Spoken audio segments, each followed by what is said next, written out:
Bonjour les familles, je suis Fanny, marraine des familles, médiatrice et thérapeute. J'ai envie de vous partager mes joies que j'ai vécues avec mes enfants. Je vous ai parlé de la perte de ma famille, de mes enfants, des procès, et je vous ai expliqué que je me suis plongée dans mes souvenirs pendant que l'avocat faisait son coup de théâtre pour me juger, pour me condamner, sans même me connaître. Je vais vous raconter ces souvenirs que j'avais en tête, ces souvenirs qui m'ont permis de garder la tête haute pendant que des émotions de colère liées à l'injustice, de tristesse du fait de plus voir mes enfants. Et à ce moment-là, j'ai choisi de me rappeler la réalité que j'ai vécue plutôt que le narratif qui était expliqué complètement inversé. Je vais vous raconter ces souvenirs. Pourquoi je vous raconte ces souvenirs? Parce qu'ils sont le moteur de la suite des événements qu'il y a eu dans ma vie.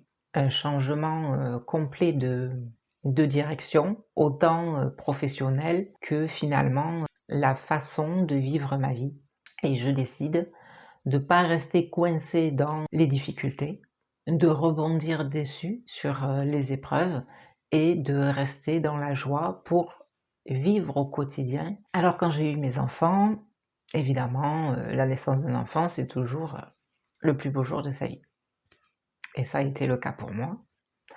Même si tout ne s'est pas passé comme prévu d'ailleurs, hein, il y a aussi le jour de la naissance, c'est toujours mêlé à la joie de la rencontre de son enfant, de la naissance, de la délivrance, et en même temps, il y a la douleur de l'accouchement. Bref, mes enfants sont là, et même si c'est difficile au quotidien, parce qu'on n'a pas son quota de sommeil, c'est le moment de la tétée, et cetera, c'est quand même une joie.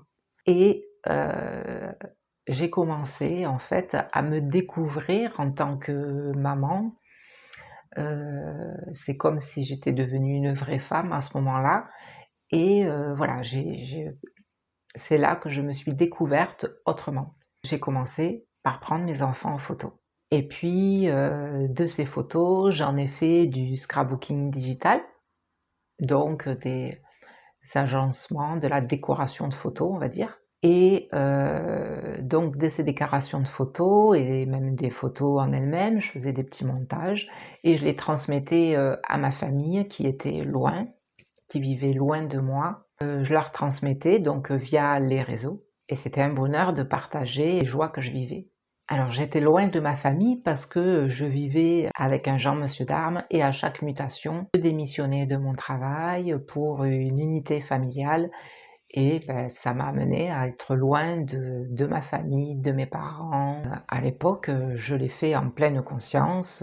Et donc, une fois que mes enfants ont grandi, je leur ai raconté des histoires tous les soirs. Et quand ils ont commencé à apprendre à lire, on racontait les histoires ensemble. Chacun faisait un personnage de l'histoire. Et je faisais ça pour que ce soit plus vivant, pour leur donner envie de lire, pour leur donner envie d'apprendre, et que ce soit amusant, ludique. Alors j'ai toujours respecté leur envie. Si mes enfants avaient envie, c'est ok, on le fait.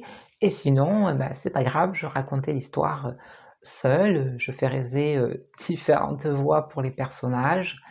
Alors un peu moins bien les soirs où j'étais épuisée de ma journée de travail, puis s'occuper des enfants et s'occuper de la maison, et cetera. Et voilà, il y a des soirs j'étais épuisée et bon, j'en pouvais plus, limite je m'endormais sur l'histoire avec mes enfants, hein. Mais j'avais à cœur de raconter ces histoires. Des histoires, des contes, c'était un moment de partage, un moment amusant, un moment où aussi où heu, on était ensemble côte à côte dans le lit pour faire un câlin, voilà, j'adorais, et c'était toujours dans la joie, dans le jeu et avec envie. Ensuite, comme vraiment je m'éclatais dans ce rôle, pour chaque événement, pour les anniversaires, pour les Noëls, pour Pâques, pour Halloween, chaque événement était une opportunité d'un jeu. J'allais jusqu'à décorer la maison, Par exemple, l'arbre de Noël devenait pour Pâques un arbre de Pâques. Assez créative, assez enjouée, je faisais participer les enfants. Par exemple, pour Halloween, on faisait une petite balade en forêt et puis on ramassait les pommes de pin qu'ensuite je mettais sur le buffet. Voilà, c'était toujours l'occasion d'une activité, d'un jeu, de transformer le quotidien ennuyeux de quand l'école ou du travail et puis après quand on est entre nous les week-ends, les mercredis, de faire quelque chose de sympa où on va s'amuser, où ça va faire une boule de neige jusqu'à arriver à un moment de une explosion de joie dans un jeu où tout ce qu'on a préparé avant construit le jeu. Et c'était tellement chouette qu'en fait je faisais toujours plus, toujours mieux, j'avais cette envie. Et puis après, un petit jeu d'une après-midi était le jeu d'une journée, un jeu devenait une chasse au trésor, et puis à force de jouer, à force d'idées, à force de joie, un jeu durait un mois en fait. Par exemple, pour la période de Noël. Noël n'était pas juste la semaine des vacances, le 25, le 24-25, non, c'est devenu un mois de jeu avec ça commençait au 1er décembre jusqu'à Noël, avec une chasse au lutin, donc plein de jeux tous les jours qui évoluaient évidemment avec leur âge, avec l'âge de mes enfants. Et c'était tellement drôle que lorsque l'aîné des enfants était en âge de comprendre que c'est moi qui inventais les jeux, avait des idées de création d'idées, de jeux, de fabriquer des choses, voulait les fabriquer avec moi pour le plus jeune. Alors c'était du style, on a fabriqué un sirop contre la toux avec une carotte et du sucre. Il fallait prendre une carotte, l'éplucher, la couper, la mettre devant le feu de cheminée pour que le sucre fonde et fasse le sirop. Après on le laissait toute la nuit, le lendemain laver, et puis il y avait par exemple un lutin qui était malade et qu'il avait besoin de ce sirop. Enfin voilà, c'était plein de petites choses et d'une chose à l'autre. Et j'ai tous ces souvenirs en tête qui sont ma joie vécue avec mes enfants, et ça, personne ne pourra revenir dessus. N'importe quelle personne, un juge, un avocat, il pourra dire tout ce qu'il veut. Je sais bien ces moments, voilà ce que ça a été pour moi, pour mes enfants.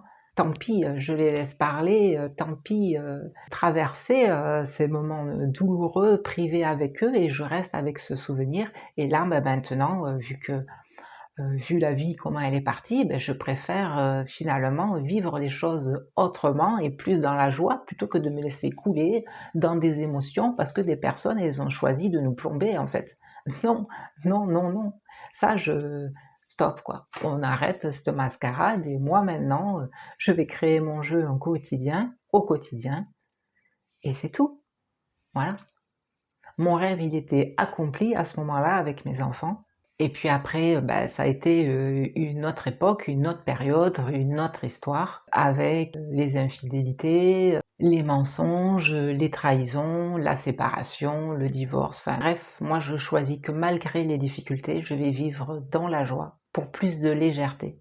Je choisis de vivre avec plus de joie, malgré les événements. Dites-moi en commentaire comment vous voyez la vie, dure, douce, changeante, stimulante, déstabilisante. Racontez-moi vos souvenirs avec vos enfants ou bien vos souvenirs d'enfance.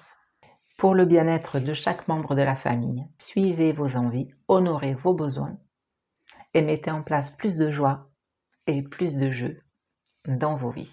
Guérir les difficultés à l'intérieur de soi, c'est amener plus d'harmonie à l'extérieur de soi. Cette chaîne est réservée aux femmes et aux hommes en quête de guérison. Tout malade hargneux sera banni. Les désinvestis, ne vous abonnez pas.